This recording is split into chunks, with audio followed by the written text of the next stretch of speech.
అదే విధంగా కేంద్రం ఇంకోటి కూడా చేయాలి, అన్ని పంటలకు మద్దతు ధర ప్రకటించాలి. మాటలు చెప్పడం కాదు, మీకు చిత్తశుద్ధి ఉంటే ధైర్యం ఉంటే ఇప్పుడు ఇస్తున్న ఎంఎస్పీలో 1/4 అంటే 4వ వంతు వెంటనే మద్దతు ధర ప్రకటించాలని కూడా కేంద్రాన్ని మనం డిమాండ్ చేస్తూ ఈ సభ తీర్మానం చేద్దాం. దానికి కూడా మీరు మద్దతు తెలపాలని కోరుతా ఉన్నాను. మద్దతు ధర వద్దానే మరి చెప్పట్లు కొడతలేదు, నాకు అర్థం కాదు. ఇప్పుడున్న ధరలో 4వ వంతు 1500 ఉంటే 500 ఇంకో 4 పెంచి 2000 ఇవ్వాలి. మక్కల ధర కానీ వడ్ల ధర కానీ ఇతర పంటలకు ఎంఎస్పీ ఇస్తూ వీటికి వెంటనే 4వ వంతు ధర పెంచాలని చెప్పి మనం డిమాండ్ చేస్తాం. నీళ్లు కావాలి. ఇప్పుడు కాంగ్రెస్ నాయకులు మాట్లాడుతూ ఉన్నారు, ఆగమైపోతాం జాగ్రత్త, వాళ్ళకి అధికారం పోయింది కాబట్టి. ఆనాడు ఉద్యమం టైంలో కూడా గట్లే మాట్లాడింది, ఇప్పుడు కూడా మాట్లాడుతున్నారు. ఆంధ్ర నాయకులు తెలంగాణ ప్రాజెక్టులు పండబెట్టి మన పొలాలు ఎండబెట్టి 600 ఫీట్లకు బోల్ వేసుకునే గతి చేసి కరెంటు చక్కగా ఇయ్యక ట్రాన్స్ఫార్మర్లు కాలబెట్టి మోటార్లు కాలబెట్టి నాశనం చేస్తే ఆనాడు ఆంధ్ర నాయకుల తొత్తులుగా ఉండి నోరు కూడా తెరవలే. చివరికి మంత్రి కిరణ్ కుమార్ రెడ్డి అసెంబ్లీలో ₹1 కూడా ఇయ్య తెలంగాణకు, ఏం చేస్తారో చేసుకోండి అంటే కూడా ఒక్కడు కూడా ముందరికొచ్చి రాజీనామా చేయలే. వాళ్ళే మళ్ళీ ఇవాళ ముందుకొచ్చి రకరకాల అబద్ధాలతో రకరకాల ప్రచారాలు చేస్తూ ఉన్నారు, అనవసరమైన అసత్య ప్రచారాలు చేస్తూ ఉన్నారు. ఈరోజు నేను ఒక్కటే మాట వాళ్ళని అడుగుతా ఉన్నా, ఏ నోరుతో మీరు కాళేశ్వరం ప్రాజెక్టు వద్దని చెప్తా ఉన్నారు? వేలాది మంది హుజురాబాద్ ప్రాంతం నుంచి పోయినారు, కరీంనగర్ జిల్లా నుంచి పోయినారు, నిజామాబాద్ నుంచి పోయినారు. నిన్న నేను పేపర్లో చూసినాను, హైకోర్టు జడ్జిలు కూడా పోయి చూసి ఇది అద్భుతమైన ప్రాజెక్ట్ అని చెప్పినారు. అనేక రాష్ట్రాల నుంచి ఇంజనీర్లు వచ్చి సెంట్రల్ వాటర్ వచ్చి అద్భుతం జరుగుతుందని చెప్తా ఉన్నారు. ఈరోజు ఆ నీళ్ళు వస్తే హుజూరాబాద్ ప్రాంతం ఇప్పుడు వస్తూ ఉంటే మేము చూసుకుంటూ వచ్చినాం. నా పక్కకు రసమయ్య బాలకృష్ణ మీ ఎమ్మెల్యే గారు, మీ ఎంపీ వినోద్ గారు, మీ ఎమ్మెల్యే గారు రాజేందర్ గారు ఉన్నారు. రేణిగుంటకాల బ్రిడ్జి దాటుతుంటే నిన్న రాత్రి కూడా నేను చెప్పిన, ఒక్కసారి కాళేశ్వరం మిడ్మానేల నీళ్లు పోస్తే ఈ 2 ప్రాజెక్టులు ఎప్పుడు 365 రోజులు నిండే ఉంటాయి తప్ప ఎండిపోయే ప్రశ్న రానే రాదు.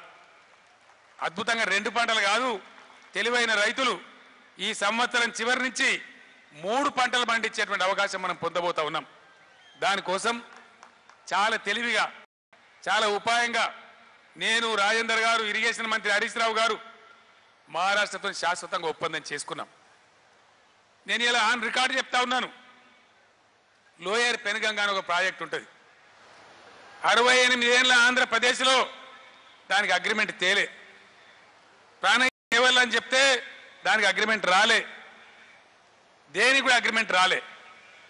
ఈరోజు తెలంగాణ చాలా తెలివిగా పొరుగు రాష్ట్రాలతో కయ్యాలు పెట్టుకోకుండా, అయ్యా మీరు బతకండి మేము కూడా బతుకుతామని చెప్పి నేను 3 సార్లు స్వయంగా పోయి అక్కడ ముఖ్యమంత్రి గారిని సంజాయించి కాళేశ్వరం ప్రాణహిత కావచ్చు, అదేవిధంగా లోయర్ పెనుగొంగ చెన్నాక కొరాట బ్యారేజీలు కావచ్చు, 3 కూడా ఒప్పందం చేసుకున్నాం.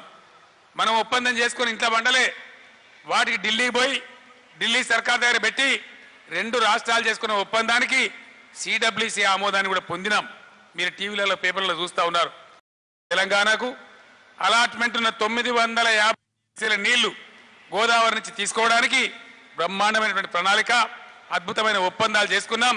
కాంగ్రెస్ వాళ్ళలాగా ఇంట్లో పండుకోలే, ఒప్పందాలు చేసుకోకుండా కాలువలు తవ్వలే. నీతిగా నిజాయితీగా శాశ్వత ప్రయోజనాలు దృష్టిలో పెట్టుకొని ఖచ్చితంగా నీళ్లు పటిష్టంగా వచ్చే విధంగా ప్రణాళిక చేసుకున్నాం. భగవంతుని దయ వల్ల అనుకున్న రీతిలో పనులు జరుగుతూ ఉన్నాయి.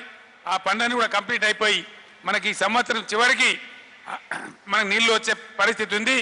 ఆ తదనంతరం తెలంగాణ నిత్య కళ్యాణం పచ్చతోరణంలా ఉంటుంది, ఎవరు కూడా మనం ఇబ్బంది పడే పరిస్థితి ఉండదు. ఒక ఉత్తర తెలంగాణ కాదు, దేవాదుల ద్వారా వరంగల్ జిల్లాకు, సీతారామ భక్తరామదాస్ ద్వారా ఖమ్మం జిల్లాకు, పాలమూరు ఎత్తిపోతల ద్వారా మహబూబ్ నగర్ జిల్లాకు, వికారాబాద్ జిల్లాకు, డిండి పథకం ద్వారా నల్గొండ జిల్లా దక్షిణ ప్రాంతాలకు, మొత్తం యావత్తు తెలంగాణలో 1 కోటి ఎకరాలకు నీళ్లు తీసుకునేటువంటి మాటలు చెప్పలే. 28 ఏళ్ళు 38 ఏళ్ళు ఆంధ్ర ముఖ్యమంత్రులు పెండింగ్ పెడుతుంటే నోరు తెరవని కాంగ్రెస్ నేతలు ఈరోజు సిగ్గు లేకుండా మాట్లాడుతూ ఉన్నారు.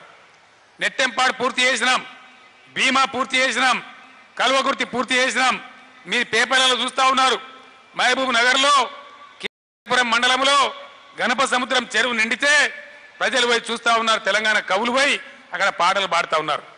అదే జిల్లా కవి గోరేటి వెంకన్న ఆనాడు ఉద్యమ సమయంలో పల్లె పల్లెలో పల్లెలు మొలిసే పాలమూరులో అని పాడిన వెంకన్న నా గణప సముద్రం నిండింది అని చెప్పి అక్కడ అందేసి చిందేసి పాటలు పాడే పరిస్థితి వచ్చింది. తెలంగాణ వస్తే ఏం కావాలనుకున్నామో ఏం జరగాలనుకున్నామో చిత్తశుద్ధితోని పనిచేస్తూ ఉన్నాం. మేము ఆకారాలు చిన్నగానే ఉన్నాం, పొట్టిగానే ఉన్నాం, బక్కగానే ఉన్నాం. ఈటల రాజేంద్రని చూసినా సన్నగానే ఉంటాడు, నన్ను చూసినా సన్నగానే ఉంటా, కానీ పని పెద్దగా చేస్తూ ఉన్నాం. మీరు ఆకారాలను 6 అడుగులు 7 ఎత్తులు 70 కిలోలకు ఎవరు తక్కువ లేడు, కానీ మీకు మెదడు లేదు, పనిచేసే తెలివి లేదు, కమిట్మెంట్ లేదు. అందువల్లనే ఆనాడు ఏం సాధించారు.